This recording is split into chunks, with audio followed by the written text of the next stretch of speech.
I want you to picture something for a second. On one side of the room, you have a 19th century French sculptor, right? He's covered in marble dust, just chiseling away in some drafty Paris studio. Okay, setting the scene. I like it. Right. And then on the exact opposite side of the room, you have cutting-edge 21st century athletic performance testing. Oh, wow. I mean, we're talking high-speed cameras, force plates, biomechanical sensors tracking movement at literally hundreds of frames per second. It is the absolute pinnacle of modern sports science. Right. So the question is, what on earth could those two things possibly have in common? What does a man who died over a century ago have to teach us about how to build a faster sprinter or, a more explosive weightlifter today? I mean, it sounds like the setup to an absurd joke. You really wouldn't think classical art history and elite human biomechanics have much to say to each other. Totally. But the answer to that question is arguably the key to unlocking human physical potential. Welcome to today's deep dive. We are looking at a stack of source material that completely bridges that crazy gap.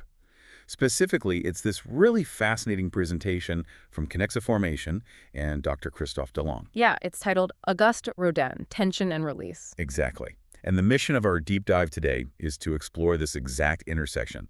We're going to look at how Kinexa, which is this performance architecture company, uses Auguste Rodin's artistic philosophy not just as like a beautiful metaphor. Right, not just poetry. Right, but as a literal scientific blueprint to measure, analyze, and unleash explosive human power. It's wild. And to understand the science, we kind of have to start with a massive paradigm shift regarding the art itself. Yeah. The core premise from Dr. Delong's presentation is that Auguste Rodin, who, lived from 1840 to 1917, didn't actually sculpt bodies. Which sounds completely counterintuitive because, well, you look at his work and it is very clearly human anatomy. Right, of course it is. But the presentation argues he sculpted forces. He was capturing the tension between what a body currently is and what it is about to become. He wasn't capturing his still life. He was capturing potential energy. Yes, exactly. And I think the absolute best example of this, where the biomechanical translation really begins for Kinexa, is his most famous work, right? The Thinker. Created in 1880. Right. Everyone listening probably knows this statue. It's the guy sitting on a rock, chin resting on his hand, looking down. It's treated as the universal symbol of deep, passive, philosophical pondering. Exactly. But the Kinexa presentation points out that popular culture completely misunderstands this statue. Oh, completely. Popular culture sees a man resting.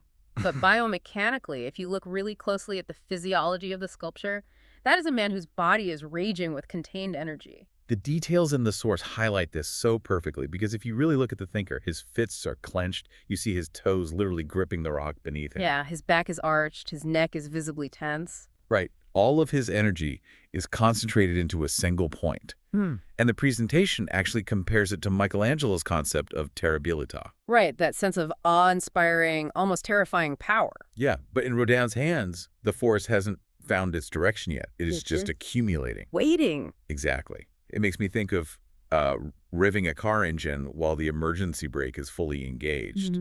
The RPMs are maxed out, the fuel is burning, the machine is at absolute peak capacity, but the tires haven't moved an inch. That analogy hits the nail on the head because it describes the exact physiological mechanism at play here. Yeah. In sports science, we have a specific term for what Rodin captured in bronze. It's called an isometric contraction. Okay. It is the state of maximum preactivation. Your motor units are firing, your muscles are generating tremendous force, but the length of the muscle isn't changing because the joint isn't moving yet. Because the emergency brake is still on. Exactly. You are building up the tension required to explode. Okay, so if the Thinker is the perfect artistic representation of this isometric preactivation, how does modern science actually quantify that exact moment? Right. Because it's one thing to look at a beautiful bronze statue and observe that the guy looks tense. It's a completely different challenge to build a rigorous sports science protocol around that visual observation. Well, this is where we transition from art history directly into applied biomechanics. Let's do it. So the Kinexa presentation relies really heavily on a critical piece of research by Auguste from 2003. And this research focuses entirely on a microscopic window of time. I mean, microscopic. It's the first 200 milliseconds of any explosive movement. 200 milliseconds. I mean, to put that into perspective for you listening, a literal blink of an eye takes about 300 milliseconds. Yeah. So we are talking about a window of time that is over before your eyelid even opens back up. It's an almost incomprehensibly brief window, yet it dictates practically everything about athletic performance. Within this 200 millisecond window, biomechanists measure something called RFD, or the rate of force development. It is the speed at which force is produced. So it's not just about how much absolute strength you have. Like a powerlifter might have immense absolute strength to deadlift 800 pounds, Right. but it might take them 2 or 3 full seconds of grinding to generate that peak force. But in explosive sports like jumping off a block, throwing a punch, initiating a snatch, you don't have 2 seconds. No, the event is already over. Right. The speed at which force is produced in that tiny 200 millisecond window is the single best predictor of explosive performance. And here is the actual payoff of all this research in Dr. Delong's presentation. Okay, here we go. If an athlete masters that thinker state, if they achieve optimal isometric preactivation before they actually move, they can see a massive 40% gain in additional force output. Wait, really? Plus 40%? Yes. Just from optimizing what happens before the movement actually starts. It's a staggering number that completely reframes athletic training.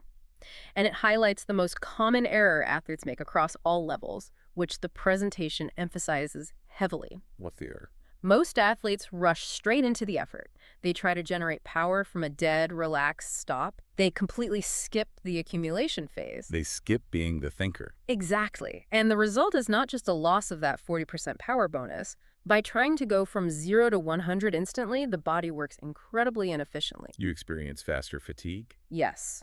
And more dangerously, your risk of injury skyrockets because the muscles and connective tissues weren't properly braced to handle the sudden violent load. Oh, I see. A tendon snaps because the emergency brake wasn't properly engaged before the gas pedal was slammed. Exactly. And here's where it gets really interesting. Kinexa took this dynamic and built technology to actively measure it. Right, turning the art into data. Yeah. The presentation outlines their foundational metrics, and the first one is their pre-activation quality score. They literally call it the thinker at 200 hertz. Let's explain what that actually means, because measuring at 200 hertz sounds like, I don't know, marketing jargon if we don't break it down. Fair point. Hertz refers to the sampling rate. So Kinexa's sensors, whether they are using force plates on the ground or wearables on the athlete, are taking a snapshot of the body's force output 200 times every single second. Which is incredibly fast. Right. They are capturing the microfluctuations in muscle tension before the body even moves. They are taking a ghost, this invisible internal tension, and turning it into a visible, trackable data point. They map the exact curve of how fast that power is being unleashed. And that leads to their second metric, which is RFD tracking. Okay. They aren't just looking at the rate of force development once in some pristine lab environment. They are doing longitudinal follow-up. Tracking it over time. Yeah. They track the force increase rate for every single explosive movement, every set, and every athlete, week after week, to see how that pre-activation holds up over a whole season. But let's take that a step further. We've talked about accumulating power, and we've talked about releasing it for that massive 40% gain. Yeah. But biologically, producing explosive power is only half the equation. True. Because no matter how efficient you are, no matter how perfect your RFD curve is, you are never using 100% of your body's potential energy in a single movement. Right. The human nervous system simply won't allow it. Exactly. We have built-in safety governors, like Golgi tendon organs, that actually inhibit muscle contraction if the tension gets too high, specifically to prevent us from tearing our own muscles off the bone. Good thing to avoid. For sure. The brain puts a hard cap on our output, which raises a fascinating question, right? What happens to the energy we don't use? What happens to that residual tension? Amazingly, Rodin had an answer for this too, conceptually at least. Of course he did. Which brings us to another one of his signature artistic choices, known as the non finito. The art of the unfinished. Yeah, if you've ever seen a Rodin exhibit, you've seen this technique. He would intentionally leave beautifully polished, highly detailed sculptures partially emerging from rough, jagged, unfinished blocks of marble. Right. It looks like the person is desperately trying to tear themselves out of the stone, but they are still trapped in it. He didn't run out of time. He didn't get lazy.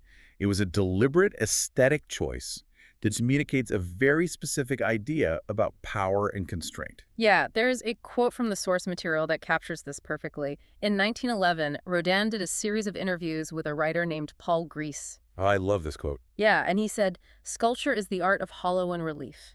It is the art of light on matter." The art of hollow and relief. It's entirely about contrast. Yes. And when we translate this aesthetic choice into physiological terms, it aligns perfectly with how the human nervous system operates. How so?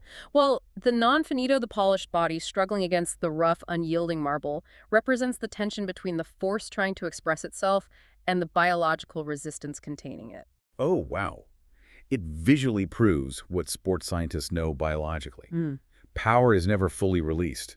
There is always a hidden reserve. Exactly. There is always a residual tension, like a capacity that hasn't been expressed yet because the body's internal marble is holding it back. And Kinexa's technology specifically aims to identify this unexpressed capacity. By meticulously analyzing the tension and the release curves, they can map out exactly where an athlete is holding back due to those neural safety governors. That's incredible. Right. They can pinpoint where that hidden reserve lives and design training protocols to safely push the boundaries of those governors. Effectively mobilizing more of that trapped potential over time. Exactly. So we have this beautifully mapped out system now. We accumulate tension, like the thinker. We release it explosively in a 200 millisecond window. We acknowledge the hidden reserves trapped in the non-finito marble. It's a complete blueprint. But, and I think this is a big but, accessing a hidden reserve sounds great when you are fresh. When you are in the gym on a Tuesday morning feeling fully recovered, sure, you can focus on your 200 hertz pre-activation score. But what happens when the body is breaking down? What happens in the fourth quarter or the final mile of a marathon when you are utterly exhausted? That is the ultimate test of any athletic system. And once again, Dr. Delong points us back to Rodin for the philosophical framework. He really had an answer for everything. He really did. This brings us to a sculpture from 1889 called the Burghers of Calais. The source provides some incredible historical context for this piece, too. It depicts 6 men walking toward probable death. They are offering themselves as hostages to save their city during the 100 Years' War. It's a very heavy subject. Very heavy. And what is striking is that Rodin didn't sculpt them as flawless, fearless superheroes with their chests puffed out, you know? Right, they aren't Greek gods. No. Their bodies express this incredibly complex mix of exhaustion, terror, and dignity. They are falling apart physically and emotionally, but they are still putting one foot in front of the other. It is the absolute mastery of the art of vulnerability. Yeah. And the philosophical insight that the Kinexa presentation extracts from this is profound. They say strength is not the absence of vulnerability, it is the capacity to act despite it. Okay, let me just repeat that for everyone listening. Strength is not the absence of vulnerability. It is the capacity to act despite it. That is a completely different definition of strength than we usually hear in sports media. Totally different. And it serves as the foundation for Kinexa's third pillar, which they call the motor resilience index. Okay. Because biomechanically, how do we define acting despite vulnerability? We define it by looking at how movement quality evolves when conditions get severe. Okay, but I have to push back here for a second. It's one thing to measure fatigue at the end of a workout, right? Any high school track coach with a stopwatch can see when a runner's form breaks down on their last lap. True. So does this metric actually measure how form holds up under stress and load, like the men in the sculpture? Yeah. Or is it just a fancy label for, getting gassed? That is such a crucial distinction to make, and I'm glad you asked.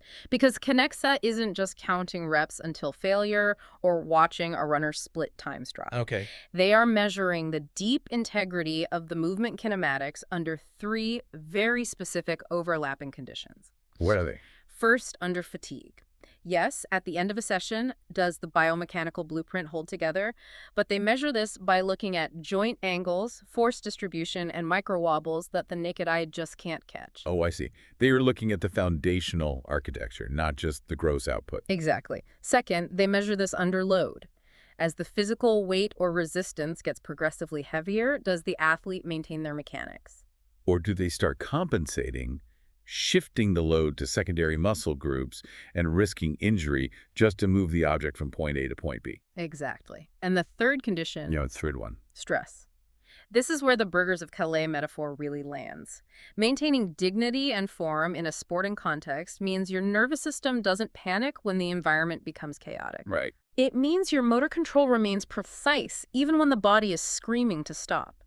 The Motor Resilience Index measures this capacity to maintain the optimal RFD curve and pre-activation quality, even when those 3 factors, fatigue, load, and stress, are maxed out. Whoa.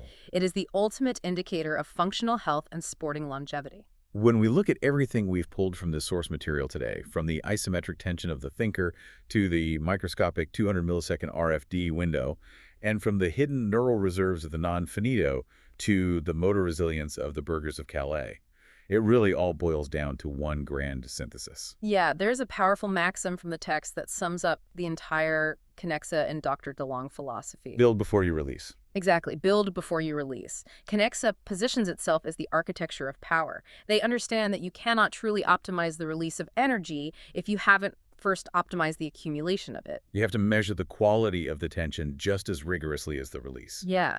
It completely upends how we are taught to think about effort. It really does. We are so conditioned to believe that going faster, pushing harder, and constantly moving is the answer to generating power. But this source material is telling us that the secret to explosive output actually lives in the absolute stillness right before the movement. The power is in the pause. The power is in the pause. I love that. And the implications of that go far beyond sports science. Yeah. Think about the source material's core lesson in the context of our own daily lives. Yeah, for you listening right now. Right.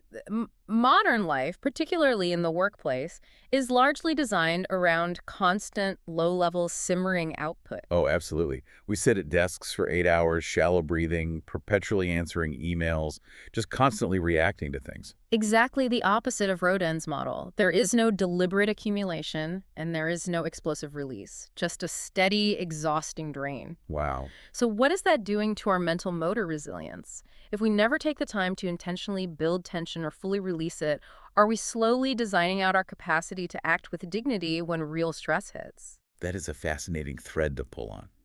Are we letting our internal mechanics break down because we've forgotten how to be the thinker before we act?